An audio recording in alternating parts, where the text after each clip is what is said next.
Escrito 71. El desarrollo del Estado. El Estado es una evolución beneficiosa de la civilización. Representa la ganancia neta de la sociedad tras los estragos y sufrimientos de la guerra. Incluso la habilidad del estadista no es sino la acumulación de técnicas para ajustar la enconada contienda de fuerza entre las tribus y naciones en conflicto. El Estado moderno es la institución que sobrevivió a la prolongada lucha por el poder del grupo. El poder superior, a la larga, prevaleció y produjo una obra de hecho Estado juntamente con el mito moral de la obligación absoluta del ciudadano de vivir y morir por el Estado. Mas el Estado no es de génesis divina, ni siquiera fue producido por la acción humana volitivamente inteligente. Es una institución puramente evolutiva y tuvo un origen totalmente automático. 1. La etapa embrionaria del Estado. El Estado es una organización reguladora social territorial, y el Estado más fuerte, más eficaz, y más duradero consta de una sola nación cuya gente tiene en común una lengua, costumbres e instituciones. Los primeros estados fueron pequeños y surgieron todos como resultado de la conquista. No se originaron por asociaciones voluntarias. Gran parte fueron fundados por conquistadores nómades, los cuales acometían a los pastores pacíficos o labriegos establecidos para dominarlos y esclavizarlos. Dichos estados, resultantes de la conquista, fueron forzosamente estratificados. Las clases resultaron inevitables, y las luchas de clases sociales no han dejado de ser selectivas. Las tribus septentrionales de los hombres rojos americanos nunca alcanzaron la verdadera condición de Estado. Nunca progresaron más allá de una confederación poco unida de tribus, una forma muy primitiva del Estado. Se aproximó más a esta condición la Federación Iroquesa, pero este grupo de 6 naciones nunca llegó a funcionar a manera de Estado y no logró sobrevivir debido a la ausencia de ciertos elementos esenciales para la vida nacional moderna, tales como 1. Adquisición y herencia de la propiedad privada. 2. Existencia de ciudades así como también de la agricultura y la industria. 3. Animales domésticos útiles. 4. Organización familiar práctica. Estos hombres rojos se aferraban a la familia materna y la herencia del sobrino. 5. Un territorio definido. 6. Una cabeza ejecutiva fuerte. 7. Esclavización de los cautivos. Los adoptaban o los mataban en masa. 8. Conquistas decisivas. Los hombres rojos eran demasiado democráticos. Tuvieron un buen gobierno, pero fracasó. Ulteriormente, habrían desarrollado un estado, si no se hubieran topado prematuramente con la civilización más avanzada del hombre blanco, que practicaba los métodos gubernamentales de los griegos y romanos. El éxito del estado romano se basaba en 1. La familia paterna. 2. La agricultura y la domesticación de los animales. 3. La concentración de la población. Las ciudades. 4. La propiedad y la tierra privada. 5. La esclavitud. Las clases de ciudadanía. 6. La conquista y reorganización de los pueblos débiles y atrasados. 7. Un territorio definido, con carreteras. 8. Gobernantes personales y fuertes. la gran flaqueza de la civilización romana y un factor a contribuir a la caída final del imperio, fue la disposición presuntamente liberal y avanzada de emancipar a los jóvenes de 21 años de edad, y liberar incondicionalmente a las jóvenes para que éstas pudieran casarse con el hombre que quisieran o bien irse al exterior y darse a la vida inmoral. El perjuicio a la sociedad no consistió en estas reformas mismas, sino, más bien, en la forma amplia y repentina en que se adoptaron. El fracaso de Roma demuestra lo que puede esperarse, cuando un Estado es sometido a expansión excesivamente rápida conjuntamente con la degeneración interna. Lo que hizo posible el Estado embriónico, fue que los lazos consanguíneos menguaron en favor de los territoriales. Y la conquista solía cimentar estas federaciones tribales firmemente. Si bien una soberanía que trasciende a todas las luchas y desavenencias menores de los grupos es la principal característica del verdadero Estado, muchas clases y castas aún perduran en las organizaciones estatales posteriores como restos de los clanes y tribus del pasado. Los últimos y mayores estados sostuvieron una prolongada y encarnizada lucha con estos grupos de clanes consanguíneos más pequeños, resultando ser el gobierno tribal una valiosa transición de la autoridad familiar a la estatal. Posteriormente surgieron muchos clanes de los gremios y otras asociaciones industriales. El fracaso de la integración estatal resulta en la reversión a las condiciones de las técnicas gubernamentales anteriores al Estado, tal como el feudalismo del medioevo europeo. Durante estas edades de oscurantismo se vino abajo el Estado territorial, y hubo una reversión a los grupos pequeños de los castillos, la reaparición de las etapas evolutivas del clan y la tribu. Aún ahora existen en Asia y África semiestados de esta índole, mas no todos constituyen reversiones evolutivas. Gran parte son los núcleos de los estados del futuro en su etapa embrionaria. 2. La evolución del gobierno representativo. 801-13-71, 2, 1. A pesar de ser la democracia un ideal, es fruto de la civilización, no de la evolución. Proceded despacio, elegid con esmero. Pues los peligros de la democracia son: 1. La glorificación de la mediocridad. 2. La elección de gobernantes viles e ignorantes. 3. El desconocimiento de los hechos primordiales de la evolución social. 4. El peligro del sufragio universal en manos de mayorías incultas e indolentes. 5. La esclavitud a la opinión pública. No siempre tiene razón la mayoría. La opinión pública, la opinión común, siempre ha retrasado a la sociedad. No obstante, es valiosa, pues, al retardar la evolución social, logra preservar la civilización.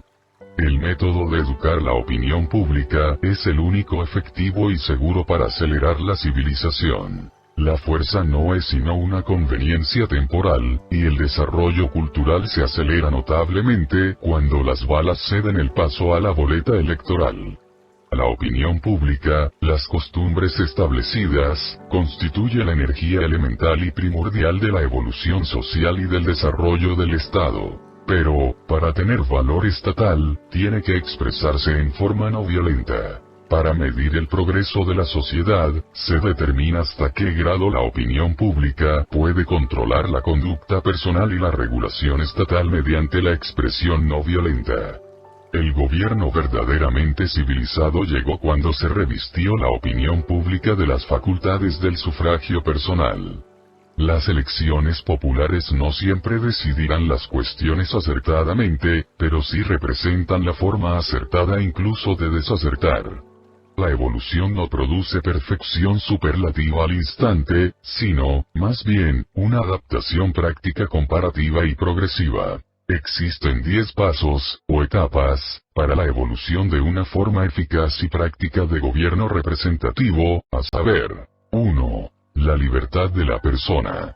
Han de desaparecer la esclavitud, el avasallamiento, y toda forma de cautiverio humano. 2. La libertad de la mente. La libertad suele hacer más daño que bien, si no se educan los pueblos libres. Se enseñan a pensar con inteligencia y a proyectar sabiamente. 3. El reinado de la ley. No se puede gozar de libertad sino cuando, de acuerdo con la ley fundamental reconocida, las promulgaciones legislativas reemplazan la voluntad y los caprichos de los gobernantes humanos.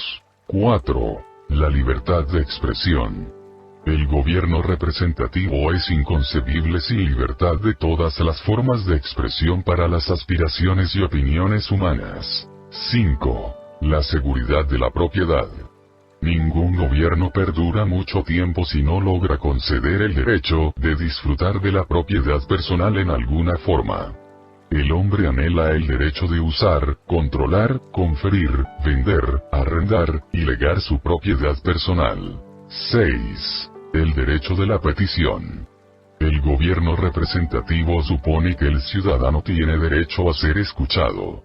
El privilegio de la petición es inherente a la ciudadanía libre. 7. El derecho de gobernar. No basta con ser escuchado. La facultad de la petición ha de avanzar hasta la gestión misma del gobierno. 8. El sufragio universal. El gobierno representativo presupone un electorado universal, inteligente y eficiente. El carácter de este tipo de gobierno siempre será determinado por el carácter y la capacidad de los que lo componen. A medida que progrese la civilización, siempre que el sufragio sea universal para ambos sexos, será modificado, reagrupado y, de otro modo, diferenciado con efectividad. 9. El control de los funcionarios públicos. Ningún gobierno civil será duradero y efectivo sin que la ciudadanía disponga y se valga de técnicas prudentes para guiar y controlar a los titularizados y los funcionarios públicos. 10. La representación capaz e inteligente.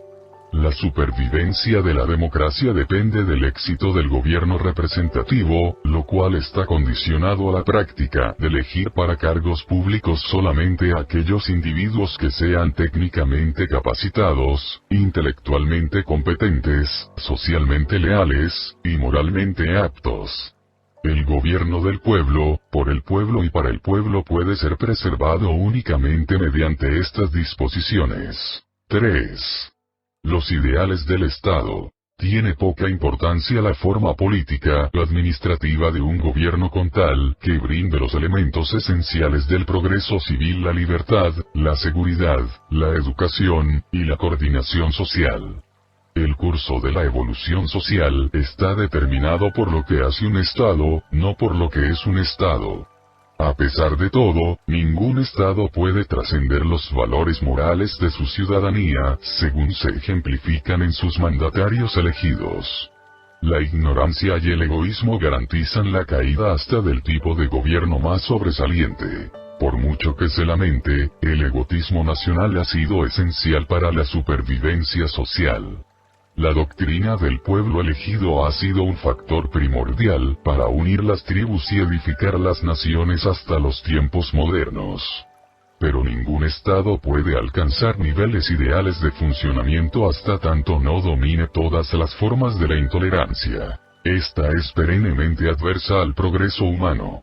La mejor manera de combatir la intolerancia consiste en la coordinación de la ciencia, el comercio, la recreación y la religión. El Estado ideal funciona bajo el impulso de tres fuerzas coordinadas y poderosas. 1. La lealtad del amor que se deriva de la realización de la hermandad humana. 2. El patriotismo inteligente que se basa en ideales sabios. 3. La compenetración cósmica que se interpreta en función de los hechos, necesidades y metas del planeta. Las leyes del Estado ideal son pocas, y han dejado atrás la edad negativista de los tabúes, para entrar en la era del progreso positivo de la libertad individual, que resulta del aumento del autocontrol. El Estado exaltado no solo obliga a sus ciudadanos a trabajar, sino que también los incita al uso beneficioso y elevador del tiempo libre, dando como resultado un aumento al avance progresivo de la edad de la mecanización. El tiempo libre ha de producir además de consumir. Ninguna sociedad ha progresado mucho permitiendo la ociosidad o tolerando la miseria.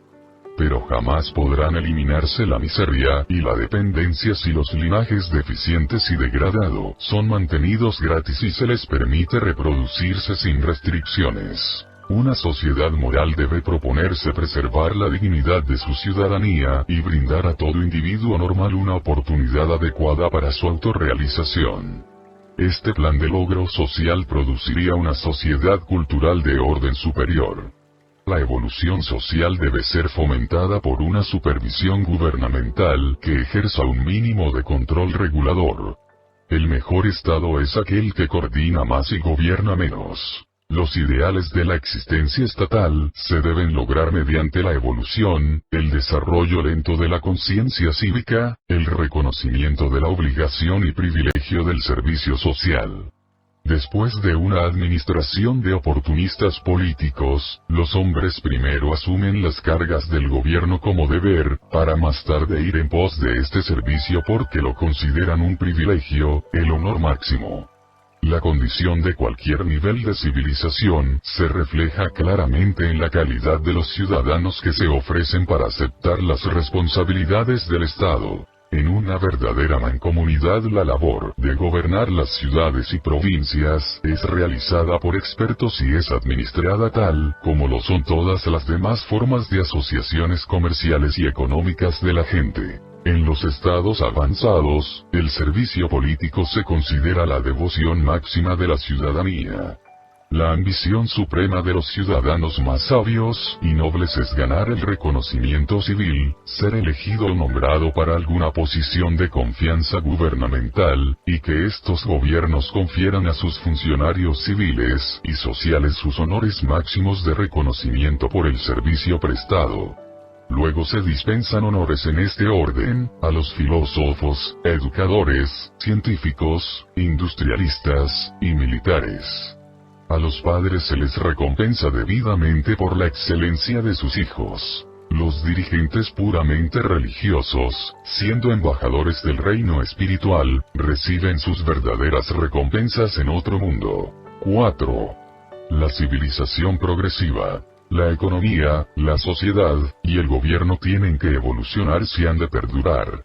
Las condiciones estancadas en un mundo evolutivo son indicativas de decadencia. Solo perduran aquellas instituciones que avanzan con la corriente evolutiva. El programa progresivo de una civilización en expansión abarca: 1. La preservación de las libertades individuales. 2. La protección del hogar. 3. La promoción de la seguridad económica. 4. La prevención de las enfermedades. 5. La educación obligatoria. 6. El empleo obligatorio. 7. El aprovechamiento del tiempo libre. 8. La atención a los infortunados. 9. El mejoramiento de la raza. 10. La promoción de las ciencias y las artes. 11. La promoción de la filosofía, la sabiduría. 12. El aumento de la compenetración cósmica, la espiritualidad. Y este progreso en las artes de la civilización va encaminado directamente a la realización de las máximas metas humanas y divinas del esfuerzo mortal. El logro social de la hermandad del hombre y la condición personal de ser consciente de Dios, lo cual se manifiesta en el supremo deseo de todo individuo de hacer la voluntad del Padre en el cielo. La aparición de la verdadera hermandad significa que ha llegado un orden social en el cual se deleitan todos los hombres, sobrellevando los unos las cargas de los otros. De hecho desean poner en práctica la regla de oro. Pero no se puede lograr una sociedad tan ideal cuando los débiles o malvados están a la expectativa para aprovecharse de modo injusto e impío de los que son motivados fundamentalmente por la devoción al servicio de la verdad, la belleza y la bondad. En esta situación un solo proceder resulta práctico. Los seguidores de la regla de oro pueden establecer una sociedad progresiva en la cual vivan de acuerdo con sus ideales, al mismo tiempo que mantengan una defensa adecuada contra sus semejantes sumidos en la ignorancia, quienes quizás pretenderán explotar sus predilecciones pacíficas, o bien, destrozar su civilización en avance. Nunca puede sobrevivir el idealismo en un planeta evolutivo si los idealistas de cada generación se permiten ser exterminados a manos de las órdenes más viles de la humanidad. He aquí la gran prueba del idealismo. ¿Puede una sociedad avanzada mantener un estado de preparación militar que la proteja de los ataques de sus vecinos amantes de la guerra, sin sucumbir a la tentación de emplear este poderío militar en operaciones ofensivas contra otros pueblos a fin de la ventaja egoísta o el engrandecimiento nacional? La supervivencia nacional exige el estado de preparación militar, y solo el idealismo religioso puede impedir que se prostituya la preparación convirtiéndose en agresión. Solo el amor, la hermandad, pueden impedir que los fuertes opriman a los débiles. 5. La evolución de la competencia. La competición es esencial para el progreso social, pero la competencia, sin tasa ni medida, engendra la violencia. En la sociedad de hoy en día, la competición va desplazando poco a poco a la guerra en cuanto que determina la posición del individuo en la industria, y así decreta la supervivencia de las industrias mismas. El asesinato y la guerra difieren en su calidad ante las costumbres establecidas, pues el asesinato quedó proscrito desde los primeros días de la sociedad. En cambio, la guerra no ha sido proscrita nunca por la humanidad en general. El estado ideal acomete la regulación de la conducta social solo lo bastante para eliminar la violencia de la competencia individual, y para impedir la injusticia en la iniciativa personal. He aquí el gran problema del Estado. ¿Cómo se puede garantizar la paz y tranquilidad de la industria, pagar los impuestos para mantener el poder del Estado y, al mismo tiempo, impedir que el sistema fiscal entorpezca la industria y que el Estado se convierta en parásito o tirano? A través de las edades primitivas de cualquier mundo, la competencia es esencial para la civilización progresiva. A medida que progresa la evolución del hombre, la cooperación llega a ser cada vez más efectiva. En las civilizaciones avanzadas la cooperación es más eficaz que la competencia. La competencia estimula al hombre primitivo. La evolución primitiva se caracteriza por la supervivencia de los que son biológicamente aptos, pero las civilizaciones posteriores se fomentan mejor por la cooperación inteligente, la fraternidad compasiva, y la hermandad espiritual. Cierto que la competición en la industria es excesivamente derrochadora y sumamente ineficaz, pero no se debe aprobar ningún esfuerzo para eliminar esta desastrosa moción económica, si tales modificaciones suponen la más mínima abolición de cualquiera de las libertades fundamentales del individuo. 6. El motivo del lucro. Hoy por hoy la economía motivada por el lucro está destinada al fracaso, a no ser que los motivos de lucro puedan ser superados por motivos de servicio. La competición despiadada que se basa en el egoísmo de miras estrechas, a la larga, destruye aquello que procura mantener. La motivación egoísta y exclusiva de lucro es incompatible con los ideales cristianos, mucho más incompatible con las enseñanzas de Jesús. En la economía, la motivación de lucro es para la motivación de servicio lo que el temor es para el amor en la religión. Pero el motivo del lucro no ha de destruirse ni eliminarse de manera repentina. Mantiene trabajando duro a muchos mortales, que de lo contrario serían perezosos. No es forzoso, sin embargo, que este excitador de energía social sea perennemente egoísta en sus objetivos. El motivo del lucro en las actividades económicas es enteramente vil y totalmente indigno en un orden avanzado de sociedad. No obstante, es un factor indispensable durante las fases tempranas de la civilización. No se ha de quitar el motivo del lucro a los hombres hasta que cuenten con sólidos tipos superiores de motivos, desprovistos de fines lucrativos para el empeño económico y el servicio social. El afán trascendente de la sabiduría superlativa, la hermandad fascinante, y la excelencia del logro espiritual. 7. La educación. El estado duradero se funda en la cultura, dominado por ideales, y motivado por el servicio. El propósito de la educación debe ser la adquisición de conocimientos, la consecución de la sabiduría, la autorrealización, y el logro de valores espirituales. En el estado ideal, la educación continúa toda la vida, y la filosofía algunas veces se convierte en el objetivo principal de sus ciudadanos.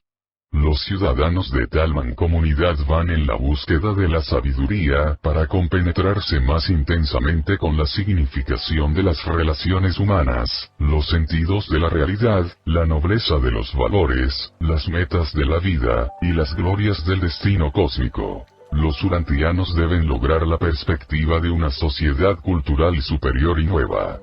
La educación alcanzará nuevos niveles de valor al pasar el sistema de economía motivado puramente por el lucro. La educación ha sido demasiado tiempo provinciana y militarista, exaltando el ego y buscando el éxito. A la larga tendrá que ser global, idealista, de autorrealización y de comprensión del cosmos. Hace poco la educación pasó del control del clero al de los abogados y los hombres de negocios. Ulteriormente se tendrá que entregar a los filósofos y científicos. Los maestros han de ser entes libres, verdaderos dirigentes, a fin de que la filosofía, la búsqueda de la sabiduría, pueda convertirse en el objetivo básico de la educación. La educación es la tarea de la vida. Ha de continuar toda la vida para que la humanidad pueda experimentar gradualmente los niveles ascendentes de la sabiduría mortal, que son: 1. El conocimiento de las cosas. 2. La comprensión de los significados. 3. La apreciación de los valores. 4. La nobleza del trabajo. El deber. 5. La motivación de las metas. La moralidad. 6. El amor al servicio. El carácter. 7. La visión cósmica. El discernimiento espiritual. Luego, mediante estos logros, muchos ascenderán al máximo grado humano de la realización mental, el conocimiento de Dios. 8. El carácter del Estado. El único rasgo sagrado de todo gobierno humano es la división del Estado en 3 dominios de funciones ejecutivas, legislativas y judiciales. El universo se administra de acuerdo con este esquema de segregación de las funciones y la autoridad. Aparte de este concepto divino de la regulación social efectiva o gobierno civil, poco importa por qué forma de Estado opte el pueblo con tal de que la ciudadanía continúe progresando hacia la meta de mayor autocontrol y aumento del servicio social. La agudeza intelectual, la sagacidad económica, la astucia social, la resistencia moral de un pueblo se reflejan todas fielmente en la calidad del Estado. La evolución del Estado supone el progreso de un nivel a otro, como sigue. 1. La creación de un gobierno de 3 componentes. Las ramas ejecutiva, legislativa y judicial. 2. La libertad de las actividades sociales, políticas y religiosas. 3. La abolición de todas las formas de esclavitud y cautiverio humanos. 4. La capacidad de la ciudadanía de controlar el sistema de impuestos. 5. El establecimiento de la educación universal. Extensión del aprendizaje desde la cuna hasta la tumba. 6. El equilibrio debido entre los gobiernos local y nacional. 7. El fomento de las ciencias y la conquista de las enfermedades. 8. El reconocimiento debido de la igualdad de los sexos y el funcionamiento en paridad de hombres y mujeres en el hogar, la escuela y la iglesia, con servicio especializado de las mujeres en la industria y el gobierno. 9. La eliminación de la esclavitud en el trabajo por la invención de las máquinas y el dominio ulterior de la edad mecanizada. 10. La conquista de los dialectos. El triunfo de una lengua universal. 11. El fin de las guerras. La sentencia internacional de las desavenencias nacionales y raciales en cortes continentales de las naciones, presididas por un tribunal supremo planetario compuesto de jueces reclutados automáticamente de los antiguos jueces periódicamente jubilados de las cortes continentales. Las cortes continentales son de carácter autoritario. La Corte Mundial es de asesoría, de carácter moral. 12. La tendencia mundial de ir en pos de la sabiduría. La exaltación de la filosofía. La evolución de una religión mundial que presagie la entrada del planeta a las fases anteriores del establecimiento en luz y vida. Estos son los requisitos previos del gobierno progresivo y las características del estado ideal. Urantia dista mucho de ser la realización de estos ideales exaltados, pero las razas civilizadas han comenzado la marcha. La humanidad va encaminada hacia destinos evolutivos superiores. Patrocinado por un Melquisedec de Nevadón.